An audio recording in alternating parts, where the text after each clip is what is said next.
सत्यासाठी सज्ज, अन्यायाविरुद्ध जागरूक. आपण पाहताय महादूत न्यूज. रायगड न्यूजचे प्रतिनिधी धम्मशील सावंत यांच्या रिपोर्टनुसार आजच्या राजकीय आणि सामाजिक परिस्थितीवर तरुणांनी सकारात्मक व विकासाभिमुख भूमिका घ्यावी, असे स्पष्ट मत लोकशक्ती संजीवनी प्रतिष्ठानचे राज्याध्यक्ष, नामवंत उद्योजक व ज्येष्ठ समाजसेवक डॉक्टर संजय राजाराम सोनावणे यांचे सुपुत्र, प्रतिष्ठानचे कोर कमिटी अध्यक्ष स्वराज सोनावणे यांनी व्यक्त केले आहे. महापुरुषांची विचारधारा जोपासून तरुणांनी देशाच्या प्रगतीसाठी योगदान द्यावे, तसेच स्वच्छ, पारदर्शक कारभार आणि जनसेवेच्या उद्देशाने राजकारणात सक्रिय व्हावे, असे आवाहन स्वराज सोनावणे यांनी केले. भ्रष्ट यंत्रणेवर अंकुश आणणे आणि प्रशासकीय कामकाजात पारदर्शकता निर्माण होणे ही काळाची गरज असल्याचे त्यांनी ठामपणे मांडले.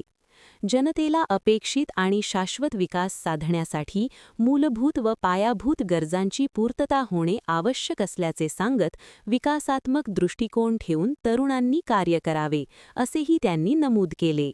समाजकारण हा सोनावणे कुटुंबियांचा पिंड असून वडील डॉक्टर संजय सोनावणे यांच्या सामाजिक, शैक्षणिक व सेवाभावी कार्याचा वारसा जोमाने पुढे नेणार असल्याचे स्वराज सोनावणे म्हणाले.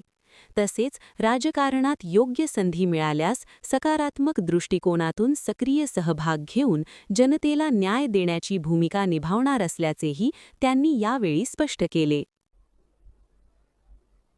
दरवर्षी जिल्हा परिषदेच्या निवडणुका येतात, निवडणुका पुन्हा पुन्हा होतात. मिनी मंत्रालय म्हणून ओळखल्या जाणाऱ्या या जिल्हा परिषदेमधून विकास जो आहे तो जनतेला अपेक्षित विकास होतोय का? विकासाचं नेमकी संकल्पना काय आहे? कसं बघता विकास या संकल्पनेकडे आपण? जर खरं तर तुम्ही जिल्हा परिषदेचं स्ट्रक्चर बघितलं तर त्याच्यामध्ये वेगवेगळ्या प्रकारचे डिपार्टमेंट्स असतात. मग ते इरिगेशन असो, पब्लिक वर्क असो, हेल्थ असो, अशा वेगळ्या आणि अनेक सामाजिक न्याय असो, अशा अनेक प्रकारच्या त्याच्यामध्ये डिपार्टमेंट्स असतात आणि त्या डिपार्टमेंट्सच्या माध्यमातून वेळेवरती जनतेला त्यांचं जे गरजा आहेत, मूलभूत गरजा आहेत, त्या पूर्ण झाल्या पाहिजेत. आणि हे होत असताना जर त्याच्यामध्ये कुठेही भ्रष्टाचार असेल तर तो भ्रष्टाचाराने विकासाला डिले होतो, विकासाला विलंब होतो आणि म्हणून पारदर्शक विकास झाला पाहिजे, हे खरं तर लोकांना अपेक्षित आहे. मला सांगा, आपले वडील जे आहेत ते डॉक्टर संजय सोनावणे सामाजिक कार्यामध्ये आहेत, शैक्षणिक कार्यामध्ये आहेत आणि चांगल्या पद्धतीनं राज्यभरामध्ये आपल्या प्रतिष्ठानच्या माध्यमातून कार्य आहे.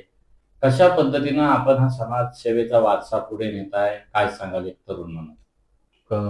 आमची लोकशक्ती संजीवनी प्रतिष्ठान महाराष्ट्र ह्या नावाने संस्था आहे आणि त्या संस्थेच्या माध्यमातून गेले अनेक वर्ष आम्ही जिथे म्हणजे रुद्रवली असो किंवा रुद्रवलीच्या बाहेरची गाव, आपले जिल्हा असो, तालुका असो, जिल्हा असो, राज्य असो आणि देश लेवलवर सुद्धा, म्हणजे तुम्हाला सांगू इच्छितो की जेव्हा उत्तराखंडमध्ये पूर आला होता त्या त्या त्या दरम्यान सुद्धा आम्ही उत्तराखंडमध्ये सुद्धा मदत करून लोकांना तिथनं सुद्धा बाहेर काढलेलं आहे. आणि त्या पद्धतीचं एक पत्र सुद्धा आम्हाला प्राईम मिनिस्टर च्या सेक्रेटरीनी ऑफिसच्या कडनं आलेलं आहे. अशा प्रकारच्या संस्थेचं काम आहे. आणि डॉक्टर संजय सोनावणे हे एक सुशिक्षित आणि जाणकार व्यक्तिमत्व आहे, ज्यांना पूर्ण जिल्हाभर, राज्यभर अनेक लोक त्यांच्याकडे येऊन मार्गदर्शन घेत असतात आणि त्यांच्याच मार्गदर्शनाखाली आणि विचारांखाली खरं तर मी लहानपणीपासनं वयाच्या 10 वर्षापासून मी सामाजिक कार्यात काम माझं चालू केलेलं आहे. संपूर्ण राज्यभरामध्ये सध्या निवडणुकांची रणधुमाळी सुरू आहे आणि आता महानगरपालिका निवडणुकांच्या नंतर आता जिल्हा परिषद आणि पंचायत समितीच्या निवडणुका लागणार आहेत. कसं बघता आत्ताच्या राजकारणाकडे? काय नेमके विकासाचे संकल्पना आहेत? कसा विकास म्हणून आपण कसं आपला दृष्टिकोन आहे? खरं तर आत्ताचं जे राजकारण आहे आणि जी महानगरपालिका असो, मग नगरपंचायती असो किंवा आत्ताचं नुकतंच डिक्लेअर झालेलं जिल्हा परिषदेची निवडणुका असो, या सगळ्या राजकीय गोष्टींकडे खरं तर राजकारण हे समाजाचे जे समस्या आहेत हे सोडवण्यासाठीचं एक प्लॅटफॉर्म म्हणून बघून त्यांना आपण जे जास्तीत जास्त समाजाचे प्रश्न ह्याच्यातनं आपण सोडवू शकतो आणि त्या दृष्टिकोनातनं आपण राजकारणाकडे मी बघतो. आणि जसं तुम्ही दुसरा प्रश्न विचारला, की विकासाची संकल्पना तुमची काय आहे? तर विकास म्हणजे काय? तर आपण अभ्यास कराल तर तुम्हाला एक गोष्ट समजेल, की हॅपीनेस इंडेक्स आणि हेल्थ इंडेक्स अशा 2 गोष्टी असतात, ज्याच्यामध्ये आपण सांगू शकतो, की कुठला देश किंवा कुठला विभाग, कुठला अ, गाव हे किती विकसित किंवा प्रगतशील आहे, असं हे आपण त्याच्यामधनं आपल्याला समजतं. आणि अ, जो हॅपीनेस इंडेक्स असतो ते ते खरं तर मूलभूत गरजांवरतीच डिपेंडेंट असतं. म्हणजे कसं, की बाबा जर तुम्हाला घरातनं जायला चांगला रस्ता भेटला, तुम्हाला चांगलं हॉस्पिटल भेटलं, तुम्हाला चांगलं स्वच्छ पाणी भेटलं, हायजिनिक आजूबाजूचे सराउंडिंग्स भेटले, तर खऱ्यामध्ये त्याला विकास आपण बोलला जातो. म्हणजे शेवटी हॅपीनेस इंडेक्स हा बघितलं गेलं तर मूलभूत गरजांवरतीच डिपेंडेंट असतो. असं मला वाटतं. सांगा की तरुणांनी राजकारणाकडे कसं बघितलं पाहिजे? आज तरुण जे आहेत राज्यभरातले, देशभरातले विविध प्रकारचे पक्ष आहेत आणि त्या पक्षामध्ये तरुण मोठ्या संख्येने येतात. ही बाब एक सकारात्मक पाहिली जाते. तरुणांनी राजकारणामध्ये सहभाग का घेतला पाहिजे? का वाटतंय तुम्हाला? नाही, 100% ही एक सकारात्मक गोष्टच आहे, की जास्तीत जास्त तरुण येणाऱ्या काळामध्ये निवडणुकीमध्ये आल्या पाहिजेत, राजकारणामध्ये आलं पाहिजे आणि जास्तीत जास्त तरुणांना संधी मिळाली पाहिजे, की त्यांचं काम कशा पद्धतीनं टेक्नॉलॉजीच्या माध्यमातनं आणि बाकी इंटरनेट असो, सोशल मीडिया असो, अशा सगळ्या गोष्टींच्या माध्यमातून एक तरुण किती एफिशियंटली काम करू शकतो, हे दाखवण्यासाठी तरुणांनी राजकारणामध्ये आलं पाहिजे. समाजकारणामध्ये आपण आहात, राजकारणामध्ये पदार्पण करायचं असेल तर आपलं पहिलं पाऊल कसं असेल आणि राजकारणाकडे कसं बघता?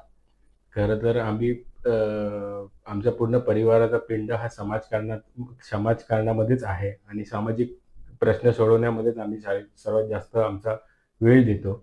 आणि आता तुम्ही राजकारणाचं विचारलात तर खरं तर माझी कुठलीही राजकीय पार्श्वभूमी नाही.